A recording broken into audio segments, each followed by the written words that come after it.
Welcome, everybody. Just about to start.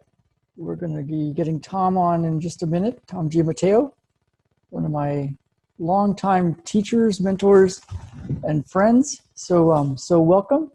We'll be starting in just a minute. Let's see. Hi, Don. Good to see you. Waiting for Tom to come on board, so he should be here any second. Hi, everybody. Jen, Marga, Patty, so excited during the week. Although some of you, it's the end of the day where you're at. So just hang out for just a little bit. We should have Tom on in just a minute. I will send him a little email if I haven't. Although I just talked to him over email, so he should be on any second. So yeah, I'm super excited to show you this. It's something that I used to use every day. It was before I had some of the things that I do now, but it was a real big part. Good deal. There's Tom. Let me just bring him up. So let's see. Should be allowed to talk. Promote to panelists.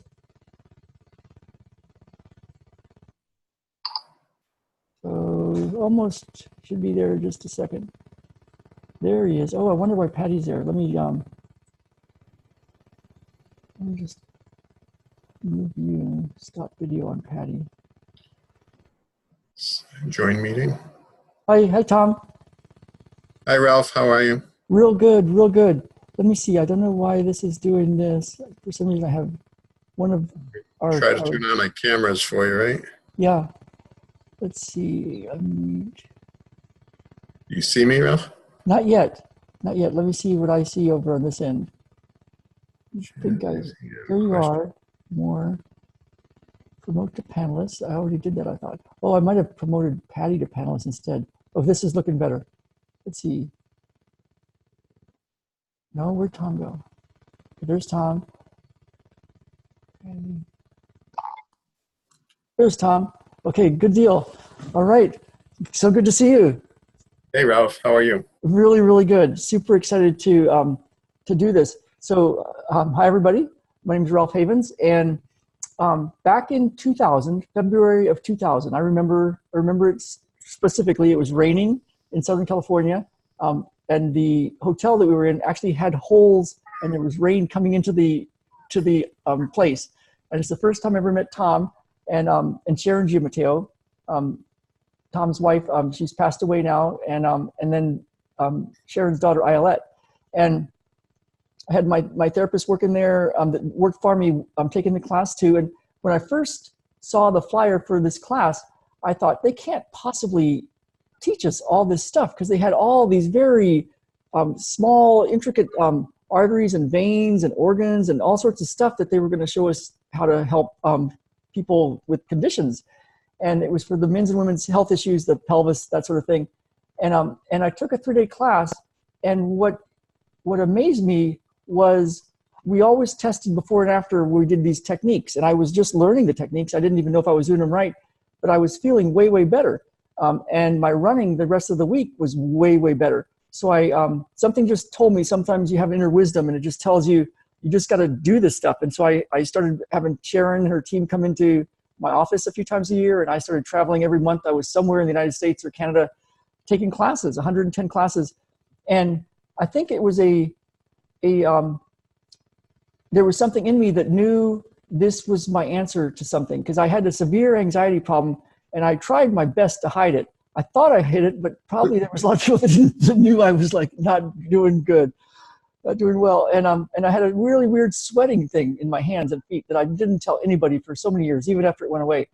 And this work that Tom helped co-developed, is what got it shifted, and solved a lot of other stuff. My teeth no longer had cavities after 37 years of having cavities. That went away, and I'm turning 60 in just a few days, which is a weird number to even say. But so Tom has helped me. He helped my wife when we were having Baden. He told me stuff. And so the other part that I just want to, it's kind of a long introduction, but I want you guys to get to know why I think so highly of Tom and what he's all about. And then we'll go into what he's got for us, because one of the things that amazed me, and there was all these techniques in like a certain section. There'd be like 20 techniques, and you couldn't possibly practice all of them in this class. There was just all these techniques for all these parts of the body. And so Tom and Sharon and Iolette would come around and just look at us from 5 feet away and say, oh, do this one on you and do this one on you, and it'll change your life. And so sure enough, we would test things and then do these techniques and then test them again, and we were way better. So I was like, okay, they can see things from across the room, and they know what's gonna work. And so something just said, you got to learn this stuff. So I'm super excited to get Tom on and to show you one part of integrative manual therapy. He's got a lot of the books back behind him. But yeah, welcome, Tom. Thanks, Ralph. Yeah. And so I'll just get right into it, because I have questions for you. And if anybody has questions, put them in the chat for Tom. And then afterwards, when it's on a YouTube video, put them in the comments if you're watching later, and we'll get back to you. But you're a physical therapist and a chiropractor and a naturopath.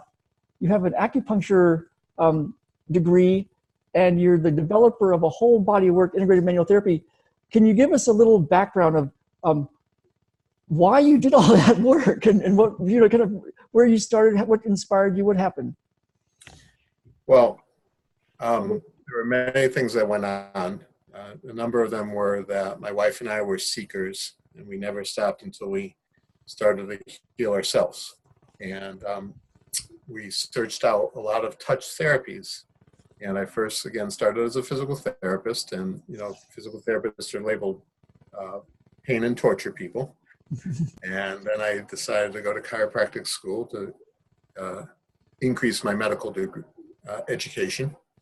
And then I went to spend some time with a now deceased person, John Upledger, who invented craniosacral work. And that was in the 90s. And he was an osteopathic physician. And I got to learn all the nice touch therapy tools there.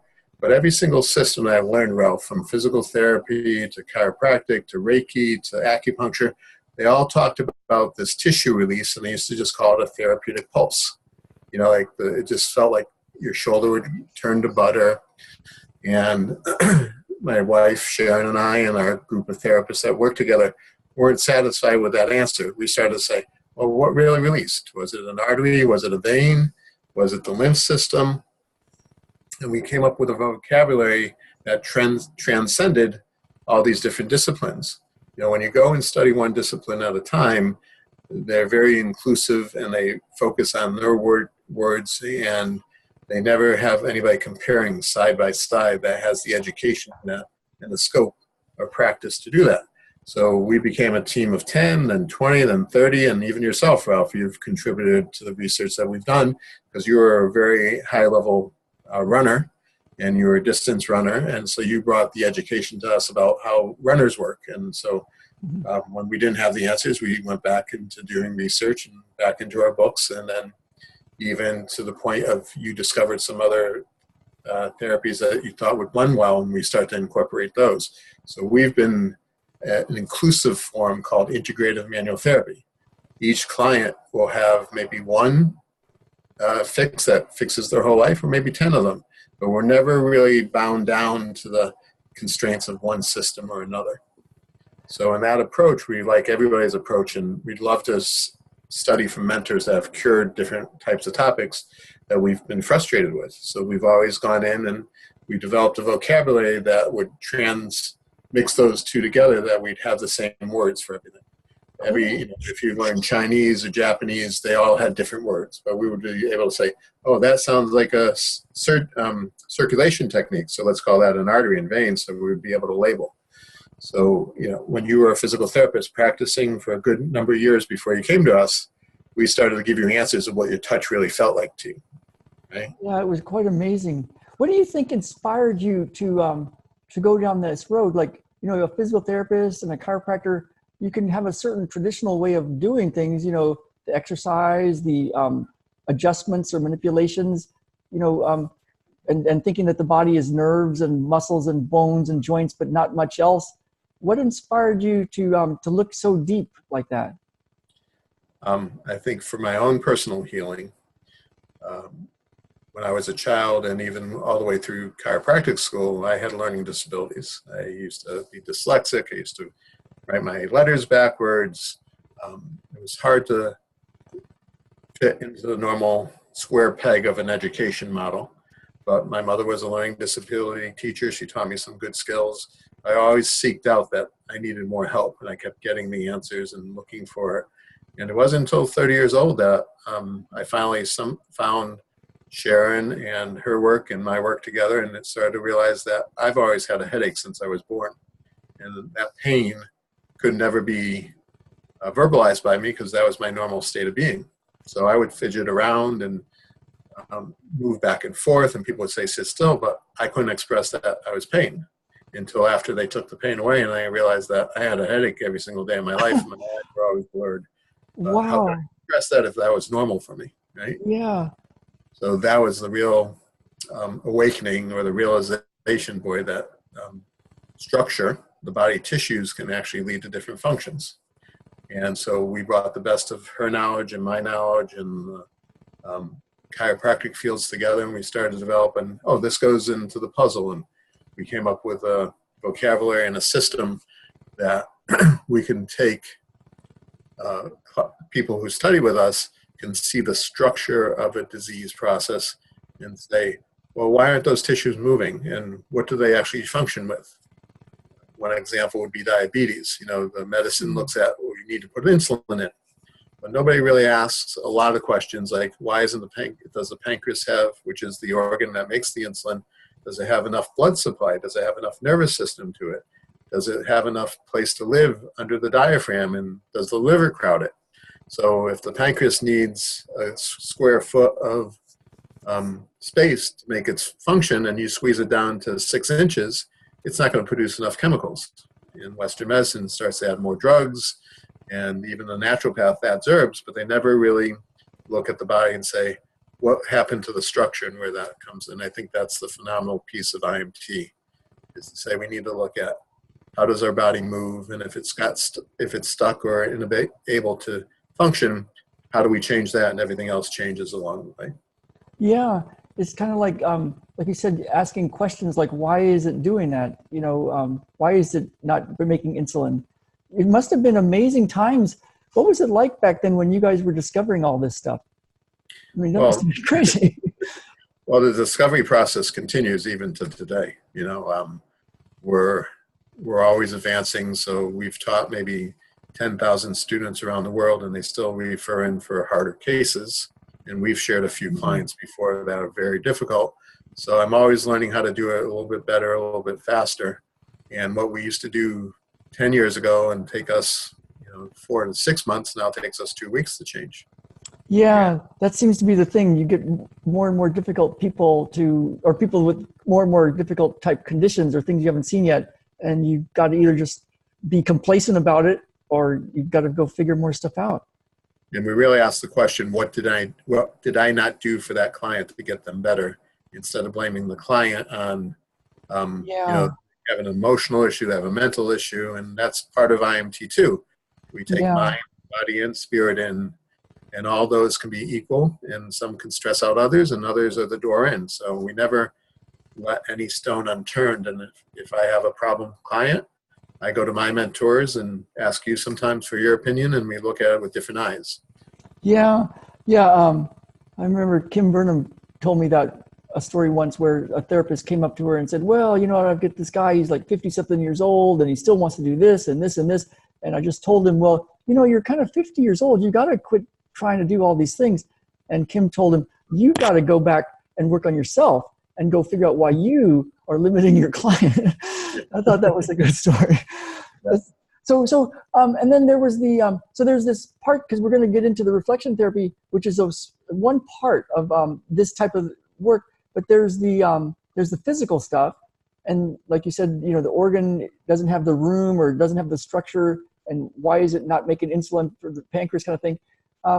But then there's you guys were the first, with Upledger, I started to see some of the ideas like, the mental emotional story of what happened to somebody, the abuse or some sort of thing that happened in the past that was keeping a condition in place.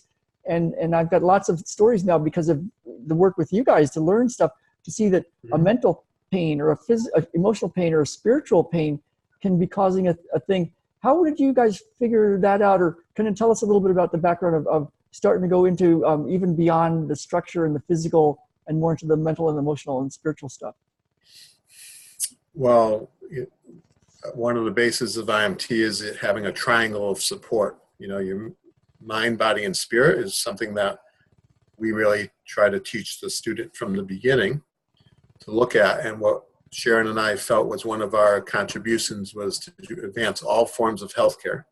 But we really started with very pure structure of this is a bone, this is a muscle, and these are how they work together, to take Western medicine and bring them along and then open their hearts to, heart sadness can be just as disturbing to your organs as getting hit by a car at 50 miles an hour.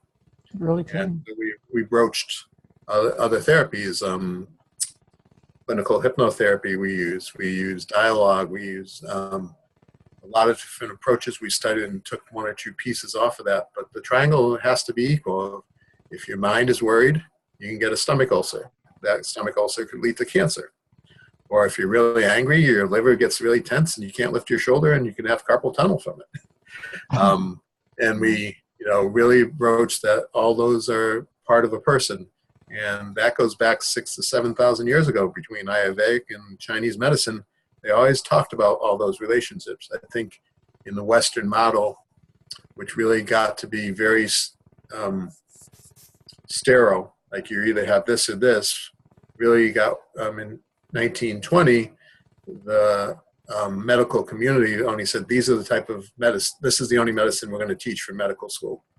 And a lot of the homeopathic schools and a lot of the energetic schools didn't make the mark. So they went from 200 schools of medicine down to 50 that would only work in the medical pharmaceutical model. So I think we've lost those pieces of herbology and connecting and spirituality that should always been there. And you look at others, other types of healings like the shaman and Indian medicine, or these other healers. They all have changed cures. So we've always been open to say, how do I get to do what they do? Yeah, that's what it's been my path too. And how do I get to do what they do? One of the things it's just amazing. Another practitioner from IMT, Lisa Klein, told me this once. She goes, yeah, the IMT thing is if it can happen, it can unhappen. And it's been so true. So, it's like incredible. So before we get into the reflection therapy part of this whole thing, any story that comes to mind, like I can mention a couple of them. Maybe this one might be a good one, but a story of like that demonstrates how this worked, like whether it was the physical and shifting that, or helping somebody get well, or even the heart sadness or the anger one would be a good one. But and one of the things that still I know parts of this story, but if this is the version, if you want to talk about this, that'd be cool. But any other success story or something to kind of like bring it into a physical, like, oh, look at this, here's how it shows up, here's how it happened. But like the LED story, that happened before I got into IMT, and then I heard the stories and I met LED, and I was like, holy cow, this was really true. But I'd love for people to get a sense of, something that changed for somebody that seemed hopeless, and what you guys, what happened? So I'll go back a few more steps. That when my wife Sharon was studying physical therapy, she was actually from Canada and moved to Israel right after Israel opened up. And she decided to go to physical therapy school there. And the foundations of real physical therapy were to help polio victims and injuries from war. And then in the 80s and 90s, we started to get the sports medicine buzz. So everybody's now thinking that they do shoulder injuries and everything like that. But a true physical therapist would reteach somebody to be with a neurological injury, how to regain their function again. So I was trained in that principle. I think you were trained in that principle more. And sorry to say, today's physical therapy schools seem not to touch on that as much as before. So we've had many challenges. So a woman in California, who was a massage therapist, heard about IMT, and her sister at 14 decided to dive in the pool and dove in the short end and crunched her neck. She stood up, she walked out of the pool, and about 2.5 months later, she was paralyzed from the waist down. And this was the LID story. And through their journey, which was 1.5 years old by the time we found it, and she came out to Connecticut to work in the upper levels with us, Sharon and I, to find the area. Her family actually committed to a mental institution because they thought it was all in her head. Mm. And the discovery was we did our diagnostics and we teach palpation, which is the touch of the body and the skin, to a extremely deep resource. You know how long we practice that. Mm-hmm. And from the skin to the muscle to the bone, and eventually you should be able to pick up 2 inches into the body. And that's not unheard of with people who do touch therapies and when they become an expert in it. So Allie D came in a wheelchair. She was now 16 years old. And we do everything exactly the same as back then. We ask the person their history, take in everything from what was your mother like before you got born, and how was your pregnancy, and did you have a car accident? When did you have a surgery? What medications you're on? When was it the first time you had antibiotics? We take the big picture in. And then the second step is to do a unique tool that I haven't found anywhere else to do, which is called Myofascial Mapping. And we teach the art of touch. And we can see mind, body, and spirit just touching, which, if you did physical, that's easy to comprehend. But if you go into Reiki and aura therapies and other people that do distance healing, and they can see these things, you can actually feel the energy bodies on people. I haven't met anybody personally, but they shine up your aura sometimes. But those are physical manifestations, and we were able to teach the touch of those, and they've been around for thousands of years. So we mapped the person out. And we came down to finding out where these strictures are, and human beings are so complex, and their stories the older they are, they have more stories ingrained into their body, but you don't judge the map. You just ask the body to show you the pictures, and from there you say, okay, body, show me what the best one is, and they actually tell you the story of what's going to be the best bang for your buck. When that detail comes down, that can take 4 to 5 hours to be that investigator. And when you find the perfect tool, in Allie's case, we kept getting right into the spinal cord. And we had already discovered vascular changes. We could change artery supplies and re-educate them how to work. And what we felt in the literal case, which the MDs don't have sophisticated enough technology and they never buy to do the test, but we thought she had a mini stroke of her spinal cord. And so when she hit, she tore a little bit, and it took her 2 months to make it swollen enough that she couldn't function. So within the determination of making that technique, we went up and we pinched off the bleeding, and we closed that artery and took out the swelling, and she stood up in 1.5 hours of therapy. With your hands. Yeah, with your hands, you guys did this. Yeah. And when an artery wants to close, let me give the example that everybody's had an experience with is, you ever given blood before? Mm-hmm. And the doctor sticks, whoever the person is, they stick this needle into you. Well, a needle is a knife with a straw on it. So they take that knife and they shove it into your vein, and it cuts it. There's a hole, and they suck out the blood. And when they pull it out, you still have a cut inside your artery.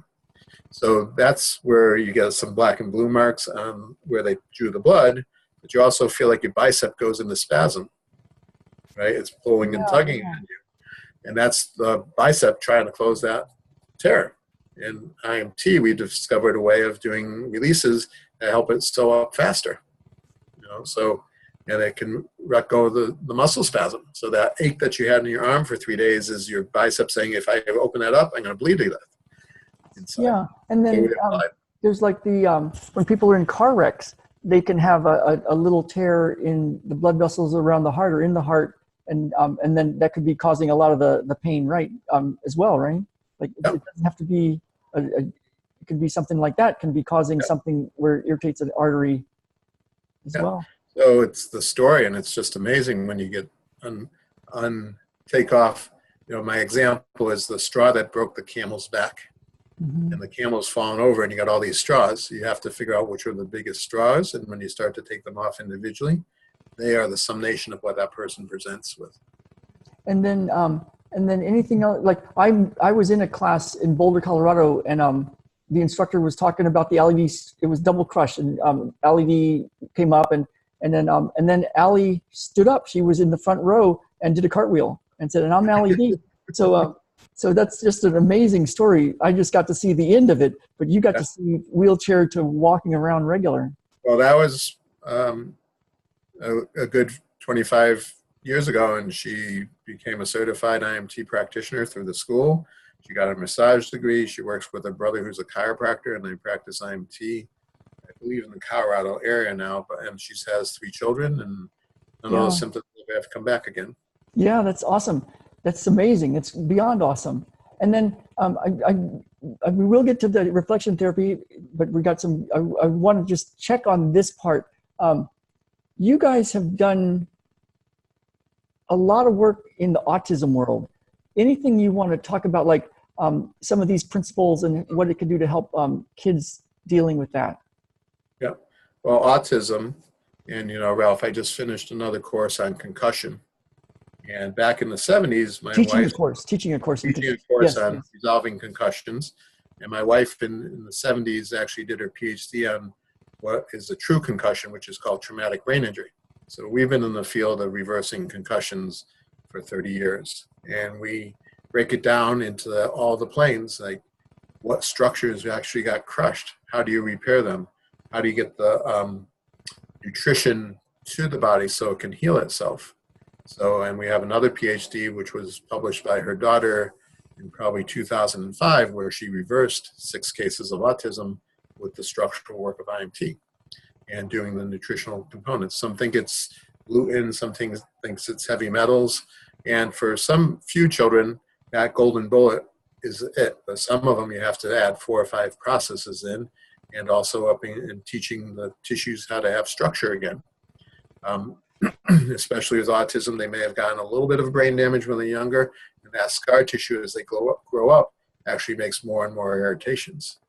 You know, I personally should have been on the autistic spectrum, but luckily they didn't have those diagnostic skills when I was pre-written, right? The autism course, the IMT autism course is an amazing course. It's just got lots of good stuff in there. Yeah. Cool. So now, I mean, I've heard stories about this, but I'd love to hear what happened. Like, how did this thing that we're going to show people today a bit of, how did reflection therapy, where was the need, how did the need for that come up? And then how did you guys figure out to do, when I showed them this, it's like, it's so cool. But how did that happen, reflection therapy? Well, there's a whole bunch of therapies, and they're still 6,000, 7,000 years old, that using colors and shades of colors for healing. Just like you have sound bowls and resonancies, the colors and the shapes are very therapeutic. And what we did was, one of my hobbies is graphic design, and I took that with the specialty of Ayurvedic medicine and took the colors and the shapes, and we started to show them to students and our healthcare professionals, and then we felt the brain, and we actually said, oh, this one goes to the motor cortex, this one goes to the stress center.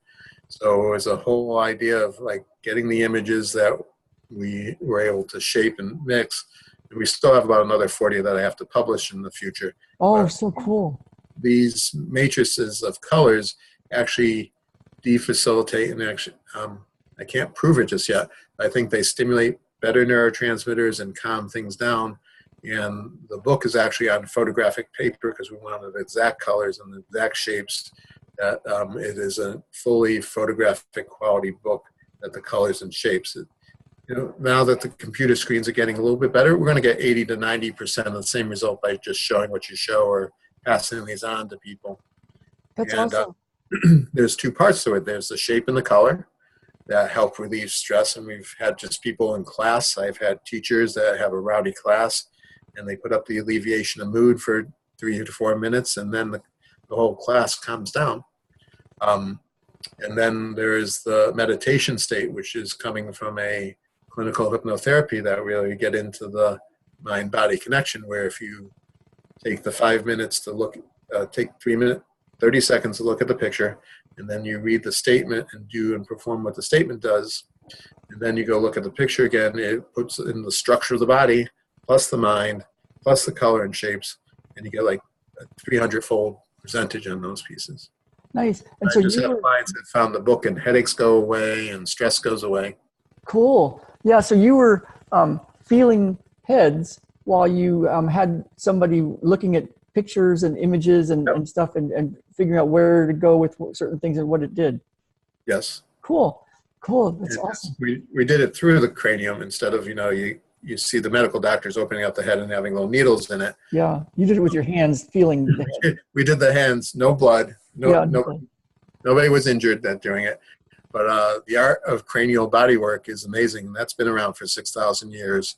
But Western medicine doesn't think any of the skull bones actually move, and they don't really consider that an art and a therapy sometimes. So, yeah, the important thing is what changes. Like getting a baseline of where somebody's at, and then whatever you do, and then what's different.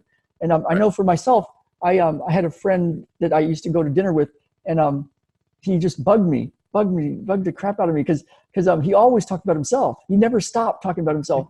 And but I was like, didn't have anything else to do, I guess. And I always went to dinner with him on Friday. And so then I had this thing, and I did the one for lessening my response to people. And I did the 30 seconds, look at it, repeat it for 30 seconds, and then look at it again. And within a couple of weeks, I'm like, wow, he doesn't bug me. And I actually had to go look at him and see, is he still doing it? And he was still talking all about himself. He wasn't talking about anybody else, but it wasn't bugging me anymore. So It's pretty cool. We've had people nervous about tests or claustrophobia. That's me. I use it for that. All those tissues, and it is an art and a tool. And in the newer work,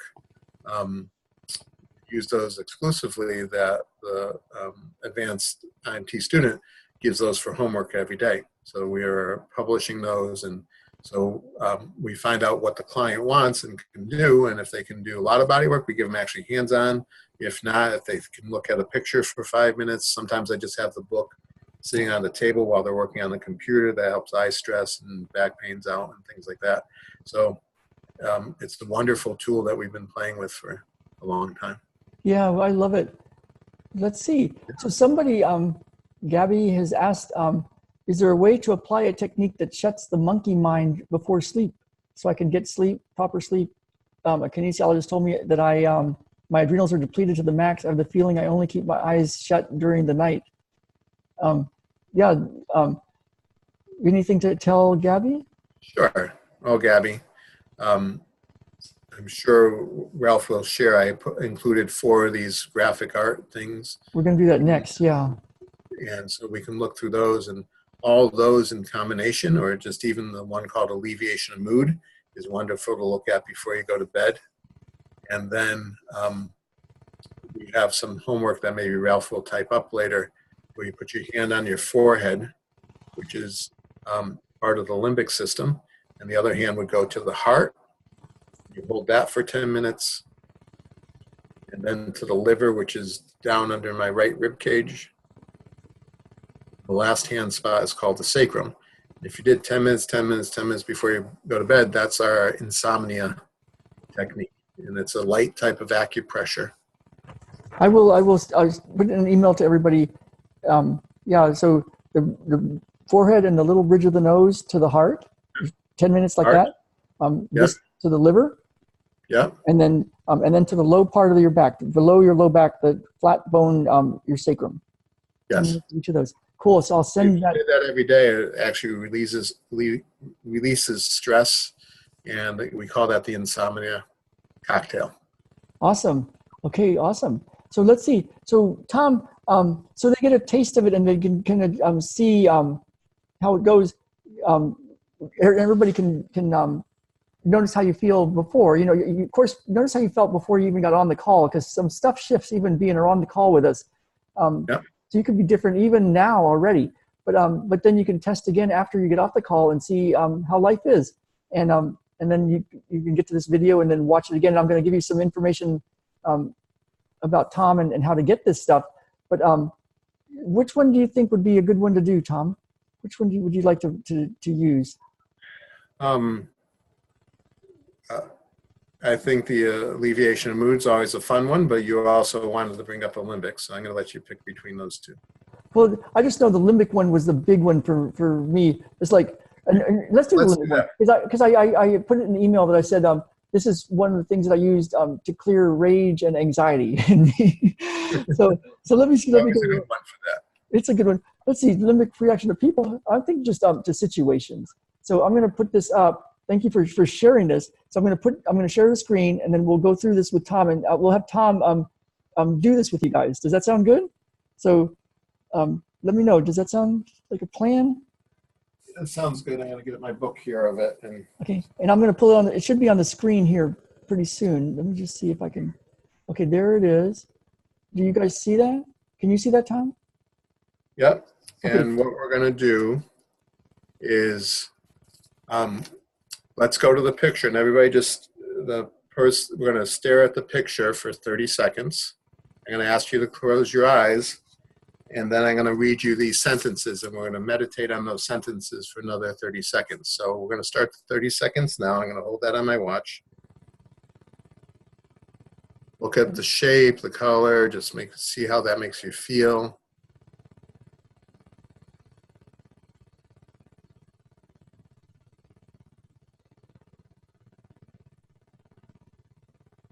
About 10 seconds to go. Keep staring at it.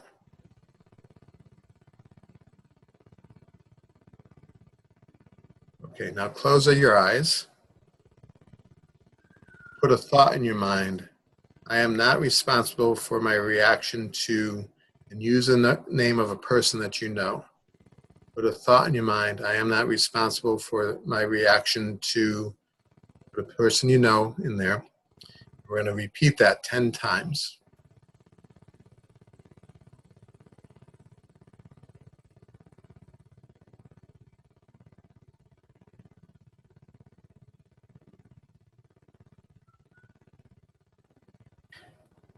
After the 10th request of that, I'm going to keep your eyes closed for another 30 seconds, and I will time that right now.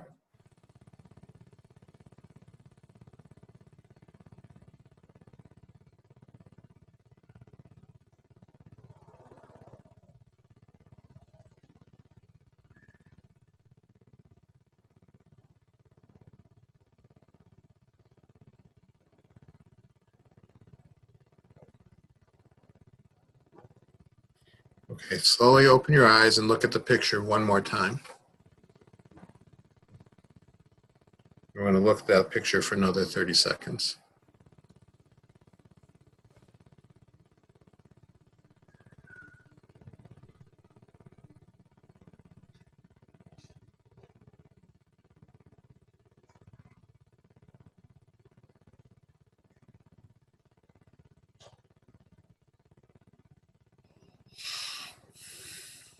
Okay, take a really 2 deep breaths in, and how do you feel about yourself? Okay, Ralph, I'm back. Okay, I'm going to go ahead and stop the screen. Okay, so yeah, let us know, put it in the chat or in the Q&A, and I will let us know what you notice, how you feel about yourself. You're really welcome, Gabby. Yeah, let us know what changed for you or what you're noticing. Doing this about 2 to 3 times a week will change your life in the long run. It changed mine.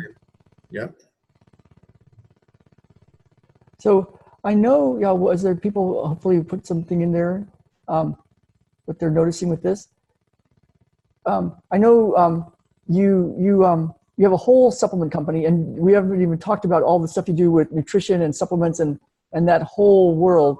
And you're a practitioner on the East Coast in Connecticut, and you see people from all over the world, and have a whole teaching arm teaching me and all sorts of practitioners, and do so much in so many different areas. But right now we're talking about the reflection therapy.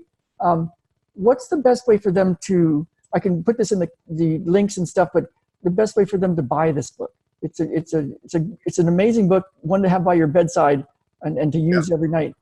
I believe it's on Amazon. If not, when you send off, hopefully they get the PDF of this that they can look at.